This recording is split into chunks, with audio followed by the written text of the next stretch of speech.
Pandian store தொடரில் குமாருக்கு மாப்பிள்ளை பார்க்க பொண்ணு வீட்டுக்காரங்கெல்லாம் வராங்க. அவங்கக்கிட்ட பேசும்போது மாப்பிள்ளையோட கேஸில் எப்போ முடியுதுன்னு கேட்குறாங்க. அதுக்கு ஒரு 6 மாதத்துல முடிஞ்சிடும் அப்படின்னு சொல்கிறாங்க. அப்போ நிச்சயம் எப்போ வச்சுக்கலாம், கேஸ் முடிஞ்சதுக்கப்புறம் கல்யாணத்தை வச்சுக்கலான்னு மாப்பிள்ளை வீட்டில் சொல்கிறாங்க. சக்தி அதுக்கு கல்யாணத்தை கூட உடனே வச்சிடலாம், ஒன்றும் பிரச்சனை இல்லை அப்படின்றாரு. வேணாம், கேஸ் முடிஞ்சதுக்கப்புறம் கல்யாணம் வச்சுக்கலான்னு பொண்ணு வீட்டில் சொல்கிறாங்க. குமார் எந்திரிச்சு நிற்கிறான். அவங்க அப்பாவை தனியாக கூப்பிட்றான். ஏன்டா தனியாக கூப்பிட்ற, பொண்ணு பிடிச்சிருக்கு, உடனே கல்யாணம் வைக்கணும்னா நீ சொல்ல வேண்டியது தானே அப்படின்ட்டு சக்தி சொல்கிறாரு. இல்லை, தயவுசெய்து மன்னிச்சிடுங்க, கல்யாணம் பண்ணிக்கிற நிலைமை நான் இல்லை, கல்யாணம்லாம் இப்போ வேணாம், தயவுசெய்து வெளியே போங்கன்றான். சமாதானப்படுத்துகிறாங்க. மீண்டும் கோவப்படுற குமார், தயவுசெய்து வெளியே போங்க, கல்யாணத்தை பற்றி இப்போ பேச வேணாம் அப்படின்னு சொல்கிறான். வீட்டு குரட்டில் மீனாவும் ராஜு உட்காந்து இருக்கிறாங்க. எதிர் வீட்டிலேருந்து சுகன்யா வேகமாக உள்ளே இருக்க போகிறாங்க. வேகமாக போகிறத பார்த்தா எது விஷயம் இருக்குது பழகுதுன்னு சொல்லி பின்னாலேயே போகிறாங்க ராஜியும் மீனாவும். அரசையோட ரூமில் போய் பேசிக்கிட்டு இருக்கிறாங்க சுகன்யா.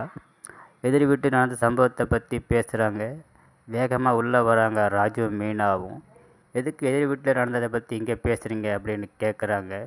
இல்லை, குமார் கல்யாணம் வேணான்னு சொல்லிட்டான், அதை பற்றி தான் பேசுகிறேன், அவன் மனசில் ஒன்று அரசி தான் இருக்கிறான்னு நினைக்கிறேன் அப்படின்னு சொல்கிறாங்க சுகன்யா. அதுக்கு அரசி, யாருக்கு கல்யாணம் நடந்தால் எனக்கு என்ன, அது ஏன் என்கிட்ட வந்து பேசுகிறீங்க அப்படின்னு சொல்கிறாங்க. உள்ளே இருக்க வர்ற பழனிக்கிட்ட விஷயத்த சொல்கிறாங்க ராஜுவும் மீனாவும்.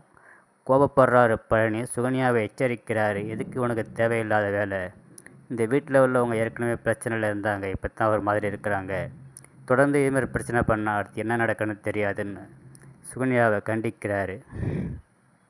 குரட்டில் உட்காந்து பேப்பரை பார்க்குறாங்க. மீனா வந்த உடனே ஒரு மாதிரி மறைக்கிறாங்க. என்னன்னு கேட்டதுக்கு அந்த டான்ஸ் ப்ரோக்ராம் பற்றி ஒரு விளம்பரம் இருக்குது, இதை பற்றி மீனாக்கிட்ட டிஸ்கஸ் பண்ணுறாங்க. அந்த கம்பெனியை பற்றி என்ன ஏதுன்னு தெரியலை அப்படின்னு மீனா சொல்கிறாங்க. நெட்டில் சர்ச் பண்ணால் அந்த கம்பெனியை பற்றி எந்த விவரமும் இல்லை, அதனால் இதெல்லாம் தேவையில்லை அப்படின்னு சொல்கிறாங்க மீனா. இதில் கலந்துக்கிட்ட ஜெயிச்சா கதிருக்கு உதவியாக இருக்குன்னு சொல்கிறாங்க. வீட்டில் ஒத்துக்கும் ஆளுன்னு கேட்குறாங்க. ஒத்துக்கு வைப்பேன்னு சொல்கிறாங்க ராஜு.